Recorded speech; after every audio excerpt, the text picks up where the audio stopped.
दोस्तों, आप सब जानते हैं कि इस्लाम धर्म का सबसे पाक और पवित्र शहर मक्का है, जहां हर मुसलमान अपनी लाइफ में एक बार जरूर जाना चाहता है। पर यह जगह हमेशा से ऐसी नहीं हुआ करती थी। कुछ सालों पहले ये जगह बिल्कुल खाली और सुनसान हुआ करती थी, जहां शायद ही कोई जाना चाहता हो। आज की तस्वीरें देख के ये अनुमान लगाना काफी मुश्किल है कि कुछ टाइम पहले मक्का कैसा हुआ करता था। आज हम जानेंगे कैसे बना है मक्का, इसके बनने के पीछे का क्या है इतिहास। हर धर्म में उसके तीर्थ स्थान का बहुत महत्व होता है। इस स्थल में लोगों की आस्था जुड़ी होती है। जैसे हिंदू धर्म में 4 धाम की यात्रा का अपना महत्व होता है, ये यात्रा काफी पवित्र मानी जाती है। उसी तरह मुस्लिम लोग हज करने के लिए मक्का और मदीना जाते हैं। इस्लाम में सऊदी अरब के 2 शहरों मक्का और मदीना को काफी पवित्र स्थल बताया गया है। हर मुसलमान की चाहत होती है कि वो अपने जीवन में एक बार इन दोनों जगहों में जरूर जाए और मक्का में जाकर काबे का तवाफ यानी परिक्रमा करके अपने गुनाहों की माफ़ी ज़रूर मांगे। इस्लाम में काबे की क्या वैल्यू है, ये तो इसी बात से पता लगता है कि दुनिया भर में जितने भी मुसलमान हैं वो काबे की दिशा में ही नमाज को अदा करते हैं, चाहे वो दुनिया के किसी भी कोने में क्यों ना हो। काबा एक क्यूब साइज की इमारत है। काबा ग्रेफाइट पत्थर से बना हुआ है। इसकी लंबाई 40 फीट और चौड़ाई 33 फीट है। इसमें कोई भी खिड़की नहीं है, बस एक दरवाजा है। इसमें पूर्व दिशा में लगभग 5 फीट की ऊंचाई पर एक काला पत्थर लगा हुआ है। काबा की 7 बार तवाफ करने के बाद सभी मुस्लिम यात्री इसको चूमते हैं। ये पत्थर इनके लिए काफी अहम है। इसके चारों ओर बनी इमारतों को मस्जिदुल हरम कहा जाता है। अब बात करते हैं इसके इतिहास की। इसके निर्माण को लेकर लोगों में काफी मतभेद है। लोगों का कहना है कि काबा का निर्माण फरिश्तों ने आकर करा है। साथ ही लोगों का ये भी मानना है कि आज भी लगभग 70,000 फरिश्ते यहाँ काबे की तवाफ यानी परिक्रमा करने आते हैं और नमाज भी अदा करते हैं। अरब देशों के मुताबिक मक्का में काबे को लेकर एक और कहानी भी चर्चित है। कहा जाता है जब मुस्लिम्स के भगवान यानी अल्लाह ने पहले 2 इंसान आदम और हव्वा यानी पहली महिला और मर्द को बनाया, तो इनसे नाराज होकर अल्लाह ने इनको धरती पर भेज दिया, जिसके बाद ये दोनों एक दूसरे से अलग हो गए। कई सालों तक ढूंढने के बाद ये दोनों जहां मिले वो जगह मक्का थी। यहीं आदम ने हव्वा की मिलने की खुशी में खुदा को सजदा कर शुक्रिया अदा किया था, जिसके बाद उसी जगह में बाद में काबा का निर्माण किया गया। इसके साथ ही एक और कहानी भी लोगों के बीच मौजूद है, जिसके बाद ये नष्ट हो गया। फिर हज़रत इब्राहिम ने अपने बेटे हज़रत इस्माइल के साथ मिलकर इस जगह का निर्माण किया था। इस्लाम धर्म के ग्रंथ कुरान के मुताबिक ये पैगंबर थे। अपने निर्माण के समय ये बिना छत वाली एक रेक्टेंगल टाइप की इमारत थी। लोगों का मानना है कि इन दोनों कहानी का जिक्र कुरान में नहीं मिलता और इस कहानी के लिए कुरान और हदीस का रेफरेंस इसलिए नहीं दे सकते क्योंकि ये दोनों कहानी नबी से पहले के वक्त की बात है। इतिहासकार काबा को धार्मिक के साथ साथ एक व्यापारिक क्षेत्र बनाने का पूरा श्रेय कुसै को देते हैं। ये कुरैश घराने से ताल्लुक रखता था। कुसै ने अपने आप को राजा घोषित करने के साथ काबा की चाबी अपने हाथ में रखी और जर्जर हो चुके काबा को फिर से बनवाया। दूर दराज क्षेत्रों में बसे अपने कुरैश रिश्तेदारों को मक्का में लाकर बसाया।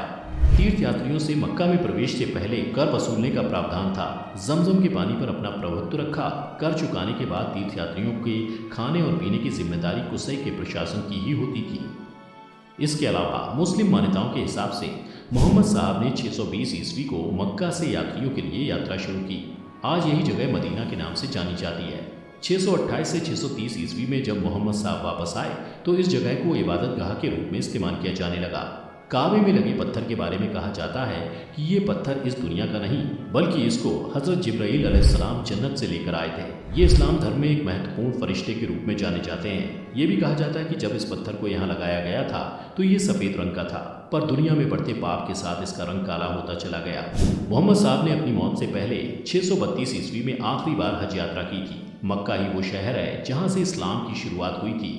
अल्लाह ने मोहम्मद साहब को पैगाम दिया, जिसके बाद से पूरी दुनिया में इस्लाम का प्रचार प्रसार शुरू हो गया।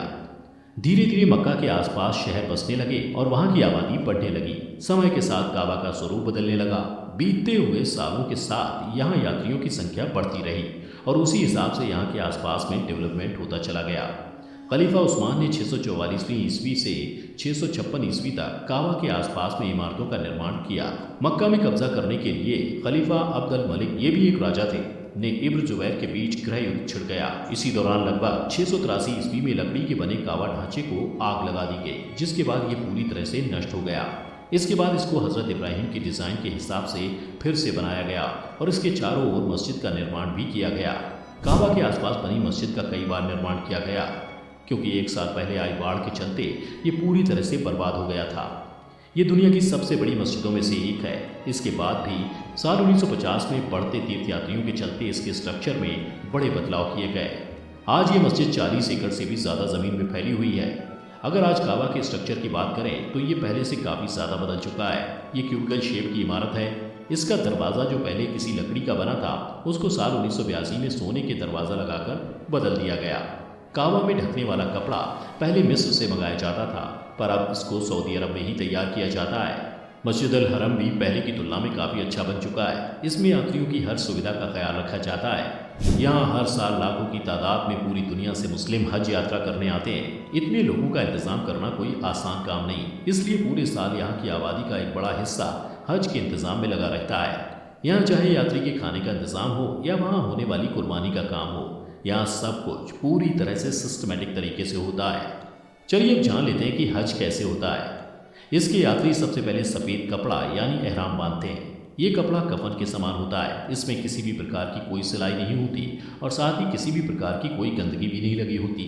फिर फ्लाइट से लेकर यात्रा तक सभी यात्री हज में पढ़ी जाने वाली दुआएं पढ़ते जाते हैं। मक्का पहुंचने के बाद काबा के चारों ओर चक्कर लगाते हैं, यानी कि तवाफ करते हैं, यानी कि उसकी परिक्रमा की जाती है। फिर अराफात के मैदान में शैतान को कंकड़ मारा जाता है। फिर कुर्बानी के फर्ज को पूरा करने के लिए बाल कटवा दिए जाते हैं।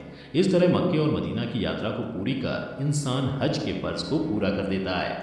दुनिया भर के मुस्लिम जीवन में एक बार हज की यात्रा को जरूर करना चाहते हैं। साथ ही ये भी मानता है कि जो इंसान काबा में पूरे मन से मन्नत को मानता है वो ज़रूर पूरी होती है। सऊदी अरब और काबा का पूरी दुनिया में अलग ही महत्व है। यहाँ किसी भी गैर मुस्लिम को प्रवेश नहीं दिया जाता है। आपको काबा का इतिहास जानकर कैसा लगा, ये हमें कमेंट करके कमेंट बॉक्स में ज़रूर बताएं। अगर आपको ये वीडियो अच्छा लगा हो तो लाइक और शेयर ज़रूर करें, और अगर आप चैनल पर नए हैं तो इसको सब्सक्राइब ज़रूर कर लें।